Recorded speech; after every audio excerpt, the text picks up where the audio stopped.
Olá, queridos amigos, bem-vindos mais uma vez a este encontro que semanalmente acontece aqui, exatamente nos apontamentos da semana. É realmente um prazer tê-lo na nossa companhia e queria também saudar o pastor Elídio. Olá, pastor Elídio. É com gosto, uma vez mais, não quero mais repetir, que estamos aqui, diria eu, na casa do Senhor, para podermos dissertar acerca daquilo que o Senhor tem para nos dizer. Ouçamo, pois. É verdade. E esta semana, pastor Elídio, nós vamos ter um novo assunto, na verdade, lições de Jeremias, não é? Pois bem, vamos orar a Deus e vamos pedir que o Senhor nos oriente nesta temática desta semana e vamos ver o que é que Ele quer através das lições de Jeremias para cada um de nós.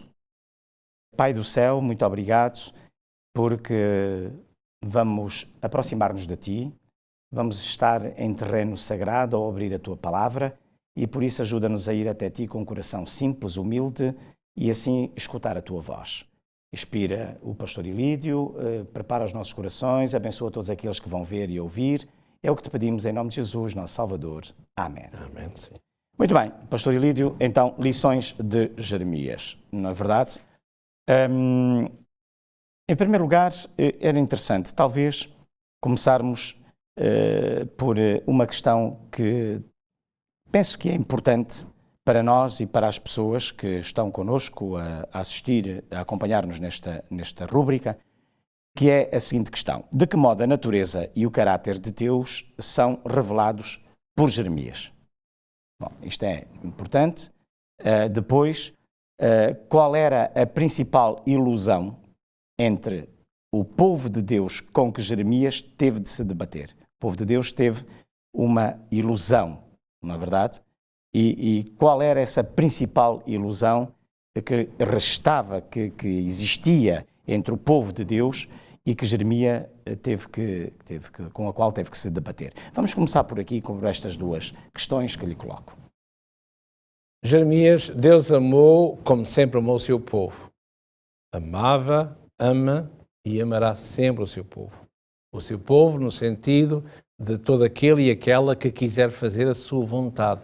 Seja ele português, francês, ou não importa que na realidade Deus não tem um povo restrito, mas um povo, o Israel de Deus, o Israel espiritual, onde quer que ele se encontre, a toda a nação, tribo, língua e povo. É ali que se encontra o verdadeiro povo de Deus. Aliás, como aquele grito forte que encontramos no final, no livro do Apocalipse, no capítulo 18, no verso 3 em diante, ou seja, sai dela, Babilónia, povo meu.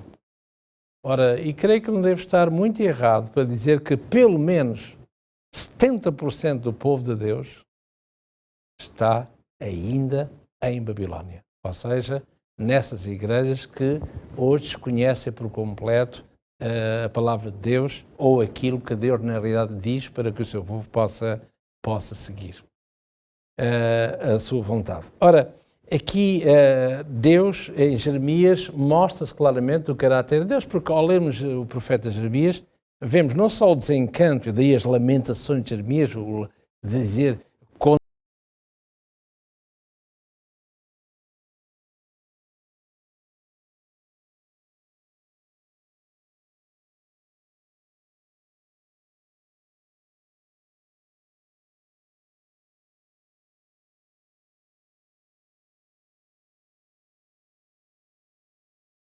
que haja o que houver da parte do ser humano, do seu povo, Deus continua inalterável. A paciência de Deus tem o seu limite, biblicamente falando, conhecemos que sim, mas é uma paciência, é um fundo tremendamente profundo, que é preciso muito para exaurir a paciência de Deus. E creio que para que nós possamos ver melhor, numa forma mais enfática, o caráter de Deus em relação ao seu povo, é exatamente na cruz. Estou-me a lembrar, por exemplo, de textos como na segunda carta aos Coríntios, no capítulo 5, a partir do verso 18 ao verso 21, onde diz lá que Deus reconcilia o mundo na cruz. Às vezes perguntar-se-á, pois bem, qual é que sofre mais? Foi o Deus ou foi Jesus na cruz, nela cruz, reconciliando consigo o mundo? E a pergunta está, a resposta está em em saber se Jesus, quando agonizava na cruz, como sendo o Filho de Deus, quem é que sofre mais? É quem está nesse sofrimento atroz, com certeza, ou aquele que se encontra ao seu lado, que tem todo o poder, mas que nada pode fazer, não por amor ao seu filho, mas por amor àqueles que iriam acreditar nele. E de facto essa é a natureza e o caráter de Deus que Jeremias traz. É onde podemos ver de uma forma manifestada, ou manifesta, o caráter de Deus em relação a cada um de nós. Que nós não merecemos rigorosamente nada, nem o ar que respiramos, e no entanto somos totalmente descartáveis, e no entanto Deus amou-nos, como diz Jeremias 31, verso 3, com amor eterno. E, porque a essência do próprio Deus é exatamente esse amor, não é? Só que o povo de Deus vai ter um fetiche, como sempre, e como ainda hoje. Se olharmos hoje Israel, hoje, 2015, a Israel, se formos a Jerusalém, o que é que nós vemos? Vemos uma réstia do templo, não é? O tal Muro das Lamentações. E o fetiche de Israel é todos os judeus, da sua forma de cultuar, se bambolearem diante daquela que resta daquela parede, não é? No Muro das Lamentações, bambolear numa forma de adoração, com certeza, colocar nas frinchas das pedras pequenas orações, ou o que lá quisermos, pequenas mensagens, muito bem, é muito bonito, para os mídia, tirar umas fotografias, muito bonito, não é assim? Mas temos esse fetiche que é o templo.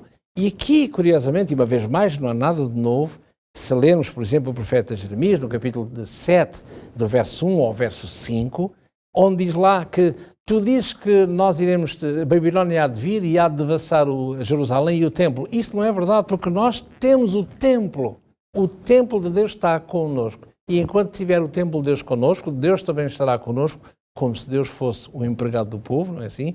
Fosse uma marionete que o povo pudesse manipular à vontade. O templo do Senhor é este. E preciso ver-me citando, não é assim? E o que é que Jeremias diz? Vós que confiais no templo. Deveis sim melhorar os vossos corações, deveis sim melhorar os vossos pensamentos, os vossos caminhos, as vossas ações. Aí sim. E então o Senhor vos tomará ou retomará de novo. Ora, e a grande ilusão deste povo é exatamente isso. Porque os grandes inimigos do profeta, na qualidade de profeta, quem foram? Os dirigentes de Israel, os sacerdotes e aqueles que lidavam no templo. Aqueles que deviam estar de acordo com o profeta, que é a emanação do próprio Deus, se quisermos, em relação ao seu povo. Assim, digamos que é o elo de ligação. E, curiosamente, aqueles que lidavam com Deus, com as coisas de Deus no templo, foram aqueles inimigos mais acérrimos da mensagem que Deus deu através do profeta. Que, curiosamente, a mesma coisa se irá repetir num futuro próximo. Os maiores inimigos de Deus são aqueles que um dia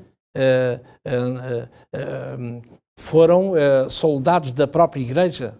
Não é? Esses serão aqueles que irão ser os maiores denunciantes do povo de Deus no tempo do fim. Aqueles que foram, um dia, no passado, foram também membros dessa igreja, da Igreja Verdadeira de Deus.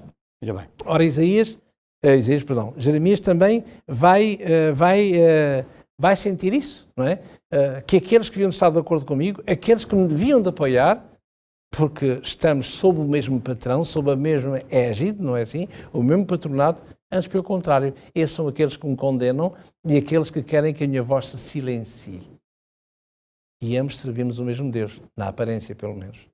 E esta constituiu a grande ilusão do povo de Deus em relação a Jeremias. E é por isso que Jeremias contona tudo isso ao dizer que nós devemos confiar em Deus sem quaisquer condições. Porque Deus conhece todas as coisas e é por isso que ele termina com aquele texto que nós já dissemos aqui, aquele texto fácil de decorar, Jeremias capítulo 29, verso 13. Buscar-me-eis e encontrar-me-eis se. Muito bem. Esta condicional, se me buscares de todo o vosso coração. Muito o pior bem. é que nós procuramos Deus só com parte do nosso coração. Claro, com variantes e com... Muito bem. Esse é que Pastor é o Elídio, há uma outra questão que, para darmos um passo à frente, que é o seguinte. Jeremias, ele teve de lidar constantemente com um dos pecados grandes que eram cometidos pelo povo de Israel. Não é? Qual foi um desses pecados grandes com o qual Jeremias teve de lidar constantemente, pacientemente, portanto, com este povo? Eu costumo usar várias coisas, técnicas, se quisermos, para não esquecer a palavra de Deus, não é? Para decorar mais facilmente a palavra de Deus. Por exemplo, quando nós estamos doentes, a nossa temperatura sobe, não é? Dizemos que temos 37 graus, que é a nossa temperatura do corpo, e quando temos 37 graus e mais uns pozinhos, não é? Dizemos que estamos a chocar uma doença qualquer, que o profissional do corpo irá dizer, olha, esta doença ou aquela, como reflexo exterior, é a febre. Muito bem. E então, quando isso acontece espiritualmente, eu costumo lembrar-me, como estamos 37 graus e meio, já estamos a chocar qualquer coisa, então se a nossa apatia espiritual começa num crescendo, lembremos de ler o Salmo 37.5, não é? 37,5, não é? Que diz, Salmo 37, verso 5, entrega o teu caminho ao Senhor, confia nele e ele tudo fará.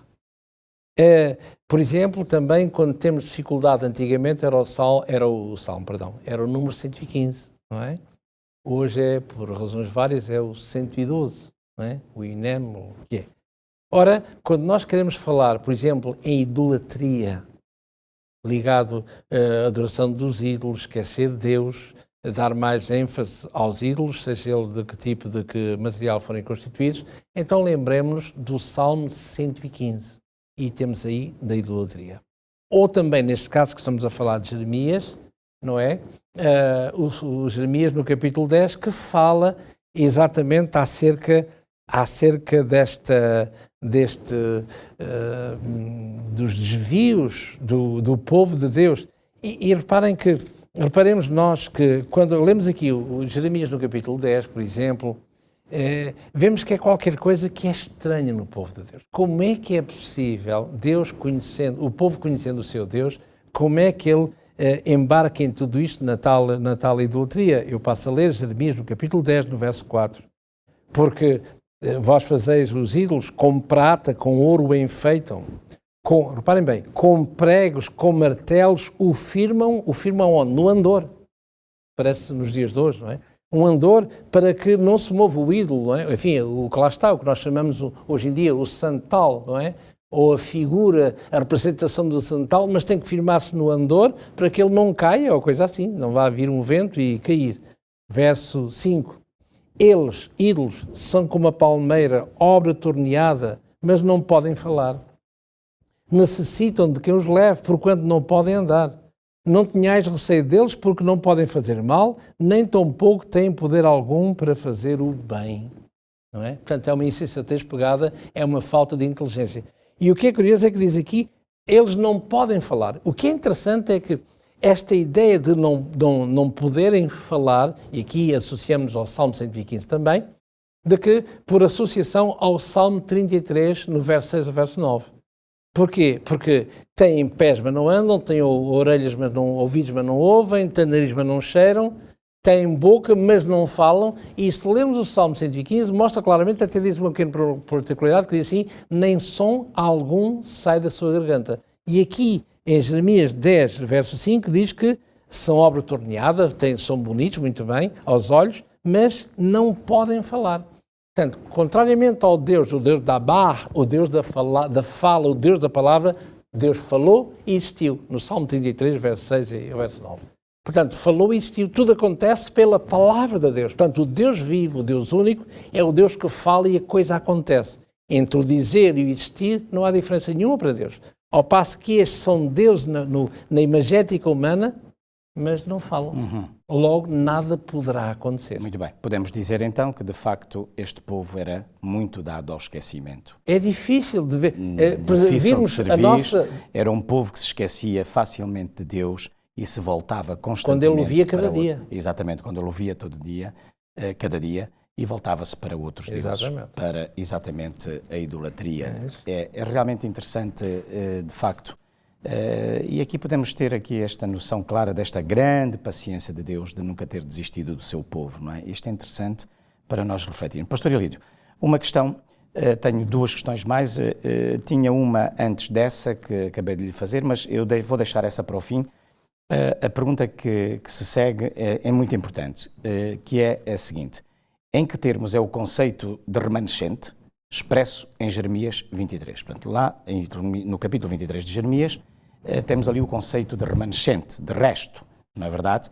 Em que termos é que este conceito é expresso aqui, não é verdade? E como é que isto se aplica no tempo do Novo Testamento? Não é? No tempo do Novo Testamento. Fazer aqui uma relação, fazer aqui um... O conceito de resto nós podemos vê-lo, por exemplo, já no tempo também de Elias, não é? Quando no Reino do Norte o rei Acabe e a sua mulher Jezabel, essa rainha ímpia e idólatra, Jezabel, a rainha, a mulher de Acabe, quando quis perseguir, após o drama no Carmelo, onde os sacerdotes de Baal são mortos, simplesmente, ela queria fazer a mesma coisa a Elias, e disse que até ao pôr do sol, se eu encontrar Elias, far-lhe a mesma coisa que ele fez aos meus sacerdotes, não é? Aos meus 400 sacerdotes de Baal. Ora, e vemos aí que Elias, aquele homem cheio do poder de Deus, atemoriza-se desta mulher e foge para o deserto. E o que é curioso, que Elias ali, falando com Deus, pede a morte. Estou sozinho. E Deus vai lhe dizer: como é que estás sozinho? Não. Tu pensas que estás sozinho. Mas em Israel, em Jerusalém, há alguns milhares que não dobraram os joelhos a Baal. Ora, e aqui também há voltando a Jeremias, para situar-nos, há sempre um resto. A grande maioria, se lermos no fim todas as coisas, Apocalipse no capítulo 20, o não povo de Deus será como a areia do mar, Gog e Magog. Está uma quantidade enorme comparado com um punhado de homens e mulheres que constitui o remanescente, o resto, o povo de Deus, o verdadeiro povo de Deus. E é verdade que o verdadeiro povo de Deus, infelizmente, mas é assim, paradoxalmente, é um resto. Porque quem é que não quer viver? Diga-me, quem é que não quer viver? Toda a gente. Quem é que não quer viver para todo o sempre? Toda a gente. No entanto, o que Deus diz, o próprio Jesus, se permite ler, e não é anacronismo da minha parte, de modo nenhum, se eu ler aqui Mateus no capítulo 7, naquela imagem que nós conhecemos, da tal, o caminho largo e estreito, diz aqui, no capítulo 7 e no verso 13, não é? Entrai pela porta estreita, diz Jesus. Mas reparem que ele diz ao seu povo, não ele está a falar para babilónicos, nem para fenícios, nem para gregos, está a falar para judeus, para o seu povo, cada um de nós hoje também. Entrai pela porta estreita, porque larga é a porta e espaçoso o caminho que conduz à perdição, e muitos o encontram. Larga a porta e espaçoso o caminho, muitos encontram. Mas a porta da vida é estreita e apertado o caminho que leva à vida, e poucos há quem encontram. O que é um contrassenso. Quem é que não quer viver? Todos. Quem é que não quer permanecer para todo o sempre? Todos. Mas o texto diz que a porta da vida, e permanecer para todo o sempre, diz que é um caminho estreito. E poucos há que o encontrem, o que é uma coisa estranha. Ora, aqui o povo também de Deus tem tudo para viver eternamente. Tem tudo para estar com o seu Deus, que é o Deus Criador, o Deus único. Mas escolhe sempre, por estranho que possa parecer, coisas que não levam a lado nenhum. Não é? Coisas e o que Deus quer que nós desenvolvamos é o nosso caráter, que é o único passaporte que nós levaremos aqui. A nossa conta bancária ficará cá, a nossa grande posição social ficará cá, os nossos grandes títulos académicos que muito nos honraram, os nossos doutoramentos, os PhDs, os nossos BAs, o que nós quisermos considerar, os nossos protocolos, todos ficarão cá. não nos servirá rigorosamente para nada. Mas, curiosamente, sabendo tudo isso, mas damos valor a todas essas coisas que são efêmeras e aquilo que é eterno passa-nos ao lado. E temos dificuldade, em termos de raciocínio, temos dificuldade em compreender tudo isso. Muito bem. Em termos cerebrais, como é que isso é possível? E, no entanto, é o nosso, o meu, e de quem nos está a ouvir, se calhar, o nosso dia-a-dia. As coisas de Deus ficam num primeiro lugar meio sumido, não é? Sim. As coisas desta vida em primeiríssimo lugar. Muito bem. Pastor Elidio, uma última questão. Face a tudo aquilo que nós refletimos esta semana, obviamente que Jeremias ensina-nos alguma coisa sobre a importância de uma comunhão pessoal com Deus. Ou não? É. Porque quem é Deus? Quem é o ser humano? Basta ver Deus, ser humano, criatura, criador, para vermos o grande fosso que há entre uma entidade e outra. Porque nós, pastor, nós temos a vida durante mais anos, menos anos. Ao passo que Deus, Ele é a própria vida. Exatamente. Isso é aliás, não podemos medir a distância de uma coisa e outra. E, portanto, não há vida para lá de Deus. Não há. Para que, se quisermos viver, quisermos ser o povo de Deus, temos de estar com Ele. Não podemos estar fora dele. Por isso, e repito uma vez mais, aquilo que nós conhecemos é o próprio Jesus. Eu sou o caminho e a vida. Eu sou o caminho e a verdade e a vida que leva ao Pai, que é a vida, a própria vida. E fora deste caminho não há outro caminho. Muito bem. Ora, e esse convite está hoje, mais do que nunca, diante de cada um de nós. É só esticar a mão e aceitá-lo, porque ele continua à nossa disposição, Muito bem. se nós quisermos. Muito bem. Por que não? É verdade. Por que não? Deixo esta pergunta não somente para mim, o pastor Elidio, mas para cada um de vocês. Ninguém vem ao Pai senão por mim, é o que diz Jesus. E obviamente que o esquecimento desta nossa relação com Deus pode nos levar efetivamente a ficarmos de fora do povo de Deus, de sermos remanescente. Porque ser remanescente não é uma questão de nascimento, ser remanescente não é uma questão exatamente, digamos, de algum título que adquirimos por direito, mas ser remanescente é de facto, meu prezado amigo, minha prezada amiga, aceitar Jesus e ter esta experiência com Deus, o que de facto muitas vezes no povo de Deus foi um assunto de esquecimento. Portanto, podemos correr um risco de ficarmos de fora se nos esquecermos da importância desta relação com Ele. Nós gostamos muito de estar consigo, acredite. Você é a razão de ser deste programa e eu estou certo que, de facto, dia a dia, você vai tomando também as suas decisões, porque Deus quer que você seja remanescente, fazer parte do resto, fazer parte do povo de Deus que viverá um dia na eternidade. Bem-haja por nos ter dado a preferência de estar connosco e com certeza que para a semana voltaremos a estar juntos para mais um tópico, mais um assunto dos apontamentos da semana. Um abraço e até para a semana, se Deus quiser.